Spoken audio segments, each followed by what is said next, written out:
பஹல்காம் தாக்குதல் பாகிஸ்தான் இல்லை, இந்திய பயங்கரவாதிகள் தான் காரணம். குண்டை தூக்கி போட்ட ப. சிதம்பரம்.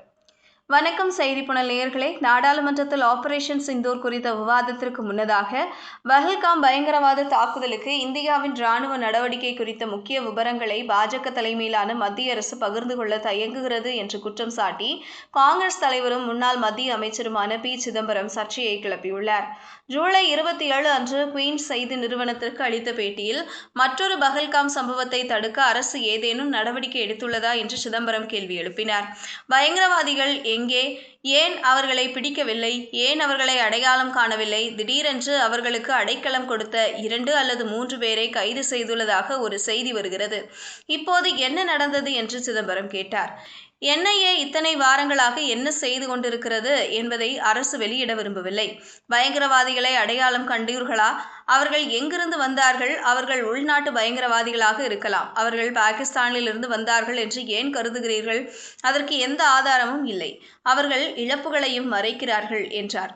காங்கிரஸ் எப்போதும் எதிரியை பாதுகாக்க முயற்சிக்கிறது என்று பாஜக செய்தி தொடர்பாளர் அமித் மால்வியா குற்றம் சாட்டி காங்கிரஸ் தலைவரின் கருத்துகளுக்கு பதிலடி கொடுத்துள்ளார். எங்கள் படைகள் பாகிஸ்தான் ஆதரவு பயங்கரவாதத்தை எதிர்கொள்ளும் ஒவ்வொரு முறையும் காங்கிரஸ் தலைவர்கள் இந்தியாவின் எதிர்க்கட்சியை விட இஸ்லாமாபாத்தின் பாதுகாப்பு வழக்கறிஞர்களைப் போலவே ஒலிக்கிறார்கள். தேசிய பாதுகாப்பு விஷயத்தில் எந்த தெளிவின்மையும் இருக்கக்கூடாது. ஆனால் காங்கிரசுடன் அது ஒருபோதும் இல்லை. அவர்கள் எப்போதும் எதிரியை பாதுகாக்க முயற்சிக்கிறார்கள் என்று மால்வியா எக்ஸில் ஒரு பதிவில் கூறினார். ஆபரேஷன் சிந்தூர் குறித்து விரிவான அறிக்கையை வெளியிடாததற்காக பிரதமரை சிதம்பரம் விமர்சித்தார். இது ஒரு உளவுத்துறை தோல்வி என்பதை நாங்கள் அறிவோம். ஆனால் 2008 மும்பை பயங்கரவாத தாக்குதலும் ஒரு உளவுத்துறை தோல்வியாகும். நான் உள்துறை அமைச்சராக பொறுப்பேற்ற போது மும்பைக்கு சென்று முழு பத்திரிகைகளையும் அழைத்தேன். நான் சொன்ன முதல் வாக்கியம் உளவுத்துறை தோல்விக்கு நான் மன்னிப்பு கேட்கிறேன் என்பதுதான். இது ஒரு உளவுத்துறை தோல்வி. 7 அல்லது 8 பாகிஸ்தான் பயங்கரவாதிகள் படகில் மும்பைக்கு வருவது, இந்தியாவின் வணிக தலைநகரம் மற்றும் நிதி தலைநகரம் மற்றும் தாஜ் ஹோட்டலுக்கு நடந்து செல்வது என்பது தெளிவான உளவுத்துறை தோல்வி ஆகும் என்று சிதம்பரம் கூறினார். திங்கட்கிழமை இதே போன்ற கருத்துக்களை எதிரொலித்த காங்கிரஸ் MP இம்ரான் மசூத் பஹல்காம் பயங்கரவாதிகள் எங்கிருக்கிறார்கள் என்பது குறித்து மத்திய அரசிடம் பதில்களை கோரினார்.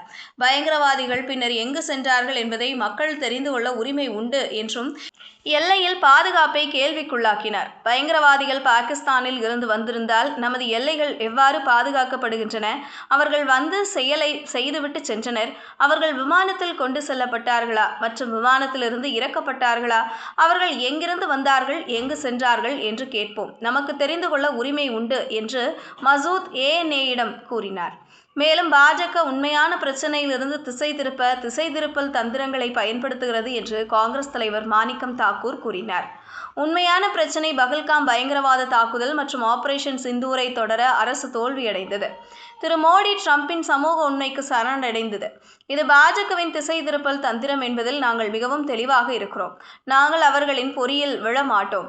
பாகிஸ்தான் இந்தியாவிற்கு பயங்கரவாதத்தை ஏற்றுமதி செய்வதை நிறுத்த வேண்டும் என்று காங்கிரஸ் தெளிவாக கூறி வருகிறது.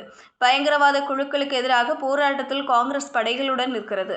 கேள்வி நேரடியானது. எங்களின் 26 சகோதரிகளின் கணவர்களை கொன்ற பயங்கரவாதிகள் எங்கே என்று தெரிந்து கொள்ள விரும்புகிறோம். வேண்டுமென்றே அல்லது தற்செயலாக அரசு இதுவரை தோல்வியடைந்துள்ளது.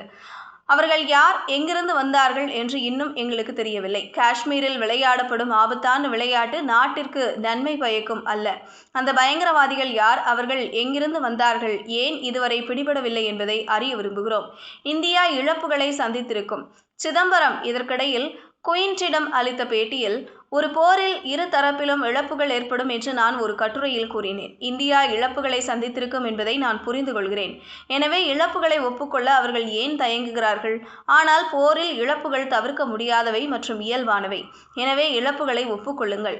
ஆபரேஷன் சிந்தூரில் ஒரு பெரிய சவப்பெட்டியை வைக்க முடியும் என்று நினைக்கிறார்கள். அது வேலை செய்யாது என்று காங்கிரஸ் தலைவர் கூறினார்.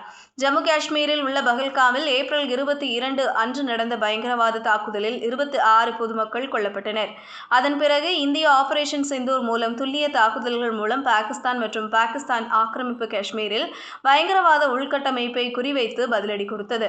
ஜூலை 21 அன்று பருவமழை கூட்டத்தொடர் தொடங்கியதிலிருந்து பஹல்காம் பயங்கரவாத தாக்குதல் மற்றும் பீகாரில் தேர்தல் ஆணையம் நடத்தும் SIR பயிற்சி உள்ளிட்ட பொது முக்கியத்துவம் வாய்ந்த பிரச்சினைகள் குறித்து விவாதிக்க எதிர்க்கட்சியினர் கோரிக்கை விடுத்ததால் நாடாளுமன்றம் தொடர்ந்து ஒத்திவைக்கப்பட்டது.